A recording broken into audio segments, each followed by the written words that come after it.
Hello, everyone, and welcome to Live with the Pricing Lady. I'm Janine Liston, your hostess.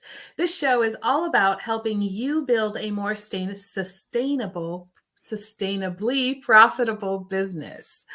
By understanding the tactics and strategies of pricing, you can more easily find prices that you think are fair for both you and your customers. Welcome to the show and welcome to today's guest, Jen Goodfriend. Hi, Jen. Hi, thanks for having me. Great to have you here. I seem to be having troubles with the English language today, so we'll see how this goes. I have troubles and it's my native language, so we're all good. It is for me as well, but some days it seems harder than others. So, Jen, where are you joining us from today? I'm in Calgary, Alberta, Canada. Oh, cool. And it's very early for you. So thank you for getting up at the crack of dawn and joining us. It's all good. It's all worth it. Super. So, Jen, how would you describe your superpower? Oh, my superpower is helping women be the best versions of themselves and helping them achieve their goals with ease so that they can go out and live that dream life that they've always had for themselves and dream business as well. Mm-hmm. Super. Excellent. What a great superpower. What's one interesting thing that most people don't know about you that you'd like to share? Uh, I'm a farm girl through and through. I was born and raised on a ranch, grew up there, and I'm back in the country again, and that's the best living you could ever have for me. I'm not a city girl at all. Well, that's really cool. Excellent. And the last rapid fire question. So, what value? Well, first, why don't you tell us about what you do? And then, what value do the clients actually get from what you do? Yeah, so I'm a mindset and business coach slash strategist and a clinical hypnotherapist. And I help female entrepreneurs start and grow their businesses to that six figures and beyond while working 20 hours a week or less. It's all about that lifestyle business where you actually get to enjoy the money you make. So you get to make really good money, but you actually have the time to enjoy it. And one of my biggest values is freedom. I had a business in the past where I made decent money, but I was working 50, 60 hours a week and never could enjoy that money. So Mhm. after that time in that business, I really started valuing time and financial freedom both. And I Mhm. really value that for my clients as well, because nobody started their business to work more and make less. So why not get what we actually desire? Yeah, yeah. I think so many people have this like core belief that if you're an entrepreneur, you have to work three times harder as people who have quote unquote normal jobs, to use the phrase. But I don't think it has to be that way. No, it's more it comes from a worthiness piece, especially among women, is we're trained and all of us from a very young age. I know myself, I heard growing up that, hard work equals success. You want to make lots of money, you have to work hard, you have to put in the hours, you have to do those things. And we take those on as belief systems and values and a way of being, and we don't know any better. So then when we go out and have our own business, we feel like, oh, but it's our business. So we have to work more and work more and work more, but that's not really the case. It's just a belief system and a limiting belief that's telling us in order to be worthy of making all this money, we have to work hard for it. Yeah, those core beliefs are a real kick in the pants, aren't they? Oh yeah, they can be the difference between having a six-figure plus business and not being able to make any money. Like those core beliefs, those limiting beliefs that we have literally help us become who we are, show Mhm. up in our world and help us um, be who we want to be, but they also stop us from being who we want to be. So if we can't achieve our goals, it's because we have a limiting belief or a belief system going on that says, for some reason, that's not available to me. And then you self sabotage and you do things to get in your own way. Yeah. Yeah. We just started my cohort of the Fair Price formula yesterday, and we were talking about the 5 steps to pricing success. Two of them are supporting what I call supporting our foundational elements. One has to do with mindset. And I was like, you can know everything, you can know how to set and how to get and how to manage them. But there in the background, if your mindset, if you think I can't do pricing because I'm bad at math, then you'll struggle with set and get and manage, even though you know how and what to do there. And so the mindset is so important. It really is. And I find with 95% of women in the world and Mhm, 100% of the clients that come work with me, mhm, the belief that you're worthy of that amount of money is one of the biggest things mhm. I see when it comes to setting prices in making money as a female entrepreneur. Because as women, especially, we live in a world where we are given so many poor programs like, oh, you have to be skinny and you have to look like this model. And we have all these negative belief systems going on around us. And then we have our parents who grew up in a time where, if it was like my parents, they grew up in an era where women were still technically property. They were just coming out of that era. Women didn't really have rights. There was no equality.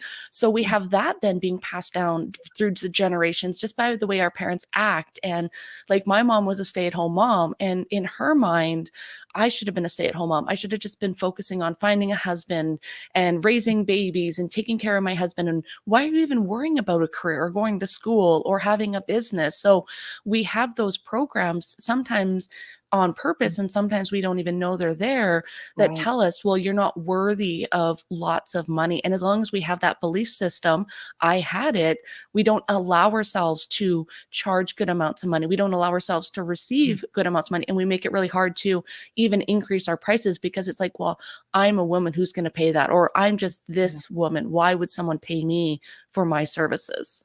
yeah, yeah. That word "just" is an amazingly powerful word, and it is usually also very diminishing in its power. And I hear that all the time. I'm just a coach, or I'm just a this, or it's just that, and it really has an influence. And it tell it from my observations with clients as well. It tells me a lot about how they feel about that worthiness piece.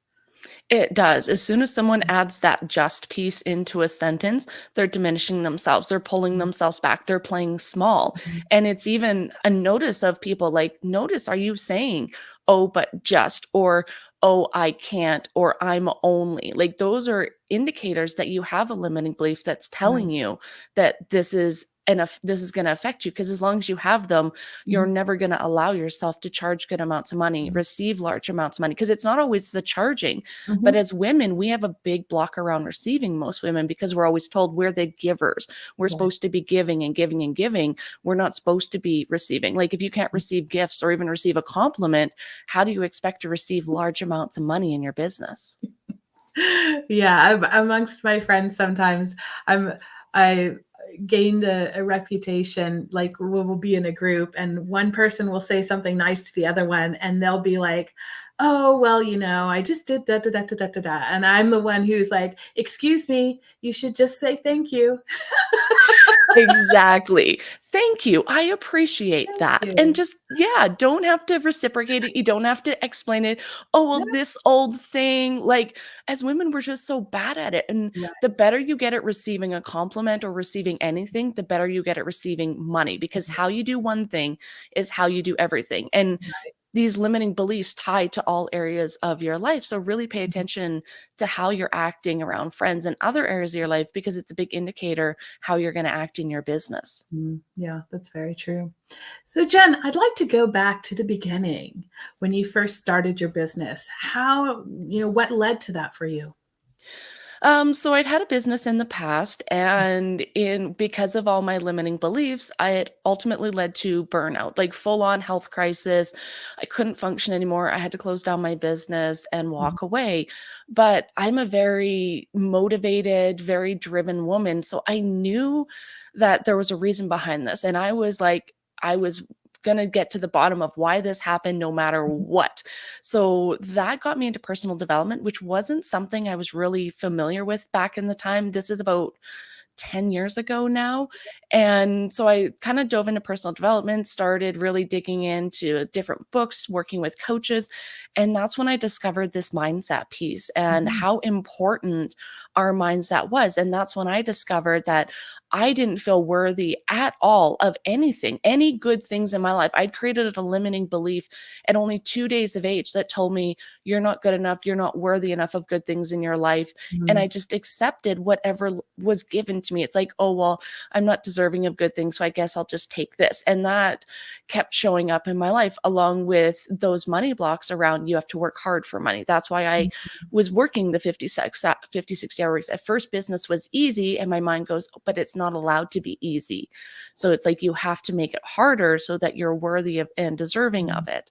And so all of this in this awakening, I call it, it's like, oh, and I started seeing so many other women with the exact same struggles. Mhm. So as I overcame these and started really transforming my own life, I realized that I wanted to help others do it because ever since I was a child, I've had a passion for helping people.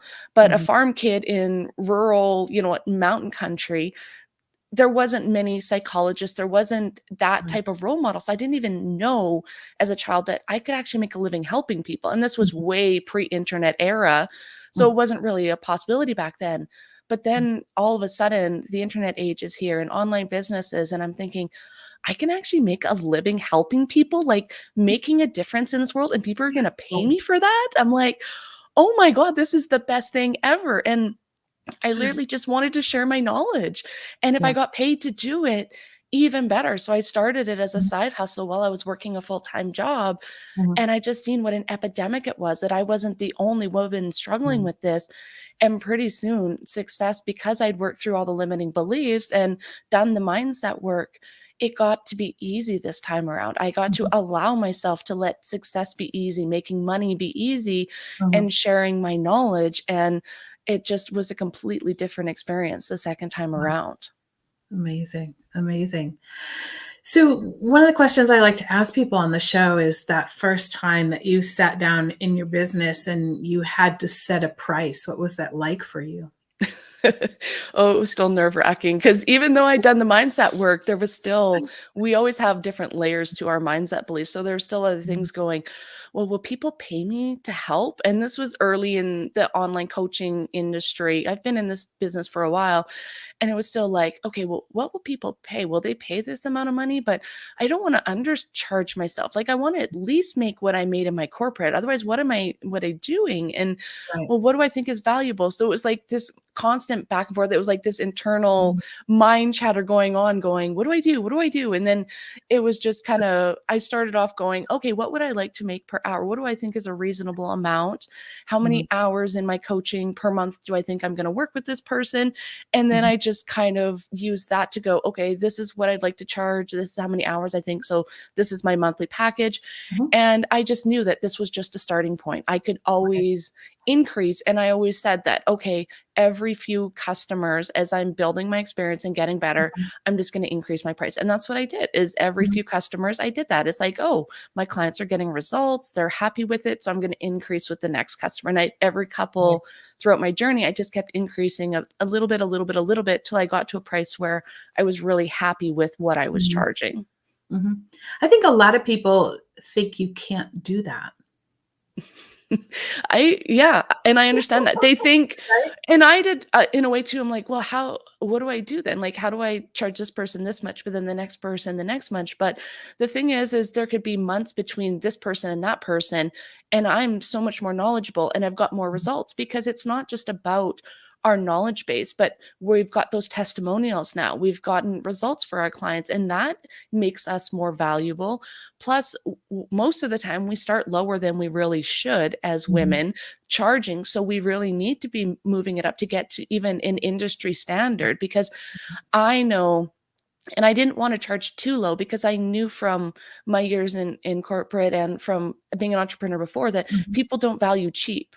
So I couldn't come in as the cheapest because that's a mistake I know a lot of ladies make. It's like, well, but if I'm the cheapest, then people will want to hire me because I'm the cheapest option. But I know myself and I know others, we have this belief system around cheap. If Mhm. it's the cheapest, we perceive the value as cheap because, well, why is it the cheapest? Why is she charging so low compared Mhm. to this person who's maybe even double? And a person will Right. go pay double because sometimes people value price as a direct correlation to value. So in a Absolutely. way, you can't be too low. And that was the thing going on in my mind, is I can't be Mhm. too low or people aren't going to value what I do. They're not going to do the work. Because when I was doing my training to become a coach, I was Uh-huh. doing free sessions. And of course, when you do free, people just quit showing up. They'd show up for the first few, they'd get great results, and then people just self-sabotaged and didn't Yeah. show up. So I'm like, I have to charge enough where people are going to actually have skin For in the sure. game and Mhm. show up, but they're not gonna feel like, oh my God, it's too much, and not be able to pay. Yeah, yeah. Another guest I had on the show, I'm thinking it might have been Heidi Groos, but she mentioned that it should be painful for you and painful for the customer. I Yeah. mean, not like agony pain, but it's there should be some tension there on both sides, and that was her sort of definition of a good price, and I thought that was a really interesting definition. Yeah, and to me, it's about fear, because as Mhm, humans, fear is a big driver. But a lot of mhm, times it's a fear of, okay, is the fear a good fear of I'm mhm, stretching myself, or is it like a limiting belief fear? So I always say, mhm, if you're a little afraid of setting your price at that price point, then that's good. If you're really afraid, then that's maybe a little too much. But if you're mhm. not afraid at all, then you're not charging enough. So there needs to be a little bit of fear behind it going, okay, yeah, I'm pretty sure people are gonna pay this, but I don't quite Mhm. know, then you're probably in that right price point. Because if there's no fear, then you're definitely not charging enough. Right. I'm curious. So, another thing that I hear from people a lot is that they want to serve people who can't afford what they do. I'm curious. I'm sure you've run into this along the way. And I'm curious, how have you dealt with that in your own business? Yeah, so I'm big on having a product suite, different products at different price points to meet people where they're at, because a lot of us start this journey as one on one coaches, one on one consulting.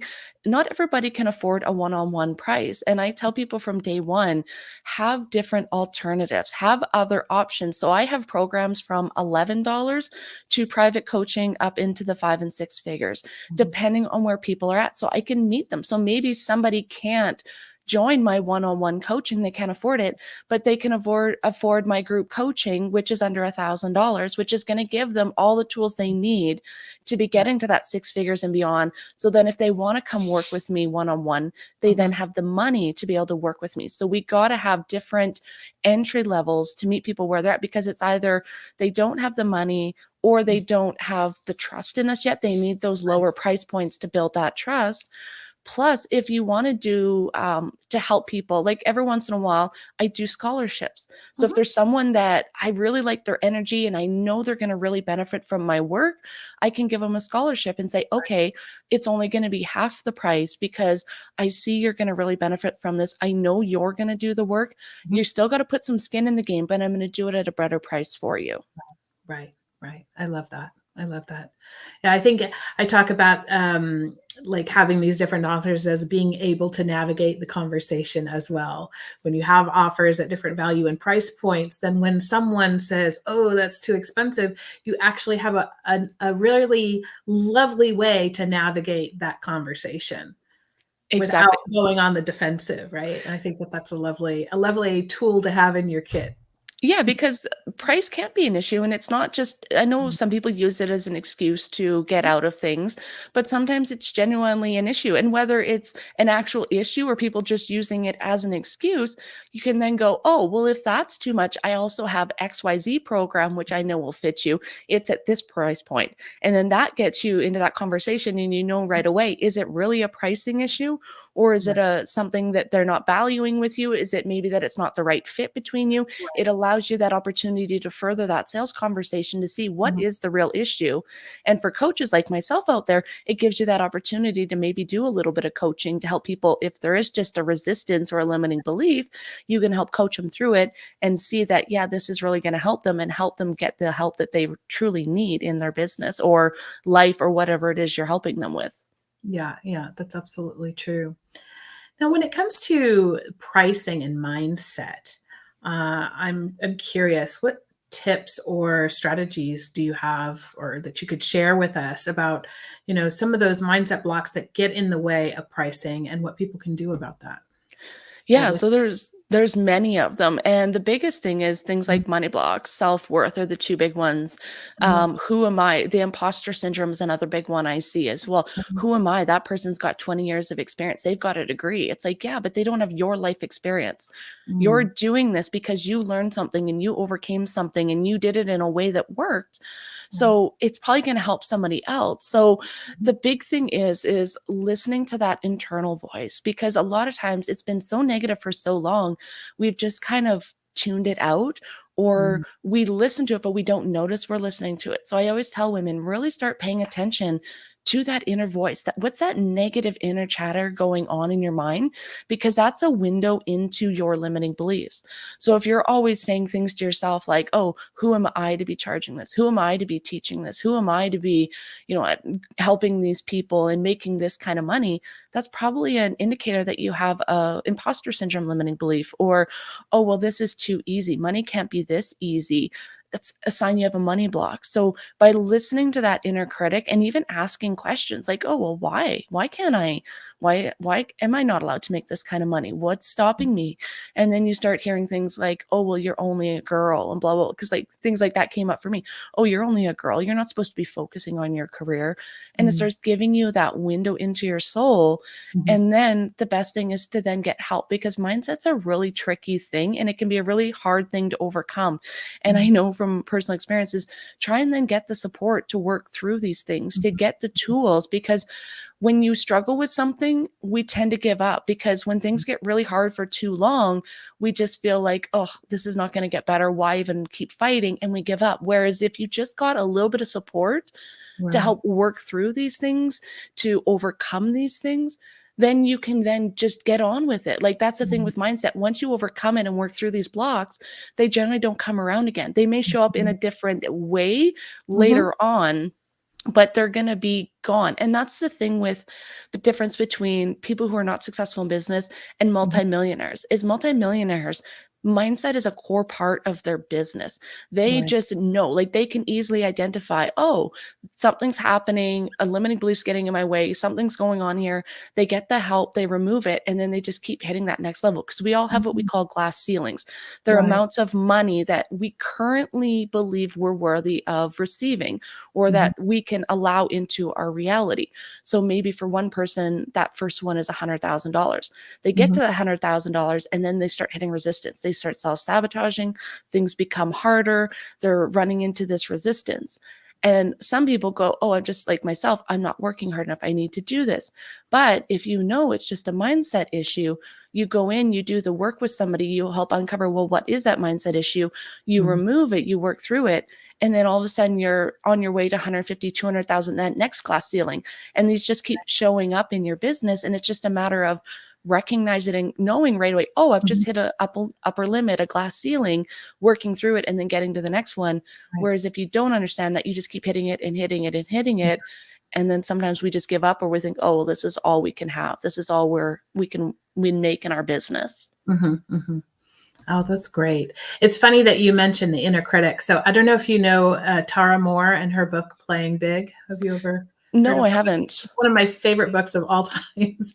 And I found her, oh, I think it was 2018, and I did her Playing Big program. And you can repeat each year when she runs it. And we just started last week, and this week it's all about the inner critic. Well, So it's huge. it is, and it's like you can, like you said, I mean, you work through it in one area, and then you may find a challenge again with the inner critic in another area, or the universe has a way of throwing you outside your comfort zone in that area where you already worked on the inner critic, but he or she shows up again because you're further outside the zone than you thought was possible. And I think I've come to the conclusion it's one of those things that it's that's part of life, is always working on those things. Yeah. It is, yeah. So I Yeah. like to tell people that even when we, because through hypnotherapy, one of the modalities I use, we can completely remove a limiting belief. So it's easy to go into your Mhm. mind, uncover exactly what's going on, why you're self-sabotaging, why you're getting in your way, remove it. But I Mhm. like to say limiting beliefs are like a tissue box. So we may have removed that limiting belief where you feel like you're not worthy of success, but there's other limiting beliefs that may be tied to that Mhm. aren't showing up yet. So we've removed that tissue, but then say 3 months down the line, something happens, you've reached a new level. I like to say new level, new devil in your business. Well, all of a sudden that other tissue starting to pop up. It's like sitting on the edge there, and it's like somewhat kind of tied to that old belief, but it's its own new little belief. So then you go in and you have to remove that tissue, and then you have to remove the next tissue. And sometimes you can, like, you're at the beginning, especially, you're really having to move a lot of tissue. It's like having a cold. You're just constantly pulling those tissues out. You're like, okay. And then you get to a point where all of a sudden there's no tissues for a while. And then you're Mhm. like, oh, and you're in this zone for like 6, 8 months, a year, maybe even longer. But then all of a sudden it pops up again. It's like all of a sudden you got a cold again, and you're like, okay, pulling a couple tissues out, and then it's gone. And it's just this process. So Right. even though you've removed one belief, there There's could be other beliefs that are somewhat tied to it or tied to that same Mhm. story or have some sort of connection. It's not that that belief came back, it's that something else is tied to it, and you need to work through removing that. So just know that these things always come up. There's always different Right. layers to these belief systems. Like I worked through a belief that because I was a woman, I couldn't be successful. It Mhm. was a big thing holding me back. And then recently, this has been coming up again in my life, but around a different scenario. It's around being a woman and being able to be a multimillionaire or Mhm. multiple six-figure earner. So it's just that new tissue, that new thing coming up. Right, right. Excellent. I love it. Great conversation. Unfortunately, we need to start wrapping it up. Maybe we'll have to have you come back on the show so we can dig into this a little bit more deeply sometime. I would love that. Well, so Jen, a couple of wrap-up questions. What's one thing you'd like people to remember from our discussion today? The biggest thing is you're worthy and deserving of all the success you desire. And if it's not working for you, you really got to look outside of yourself. You got to look to those limiting beliefs. You got to look to other things and start understanding why. Listen to that inner critic and see what's going on, because mindset is a key part of Mhm. success. Yeah, love that. Thank you. What's one of the most amazing things that you've overcome in your own life business? The belief that I wasn't worthy of good things. Like, I Mhm. literally held myself back from everything, from success, from making good money, from love, like all those Mhm. good things that we want in life. Because as long as I believed I wasn't worthy, I wasn't going to allow those good things into my life. And being able to overcome that and actually live a life I'm happy with is the Mhm. most amazing thing I could do. Yeah, that's incredible. What is a favorite book or tool that you'd like to share with us today? Oh, The Big Leap by Gay Hendricks. That's the book that introduced me to the world of mindset. And it's been around forever and it's like a staple, but it is like a great read and it's a great Mhm. way to introduce people to that mindset world and its Mhm. importance. Excellent. So we'll put that in the show notes, a link to that in the show notes for everyone. The last question I have for you is how can people reach out to you if they'd like to find out more about you and what you do? Yeah, so the best way would be through my podcast. It's relatively new and you Mhm. can find it on all the podcast players, iTunes, all of those at the Six Figure Female Entrepreneur. Excellent. Jen, it has been a real pleasure to have you here with us today. We'll be sure to put all your links and important information into the show notes as well so people can reach out. But thank you so much for being here with us today. Thanks for having me. I had so much fun. Mhm. All right, everyone. It's been a pleasure being here with you as well once again. Before we go, I'd like to remind you that I run a program called the Fair Price Formula. The next cohort will be at the end of June. The dates aren't ready yet, but if you go to the following link here, if you go to maven.com and type in pricing, you'll find it as well. Then you can get on the wait list and be informed when those dates are ready and registration is open. I wish you all the best, my friends. Have a great day. And as always, enjoy pricing, everyone.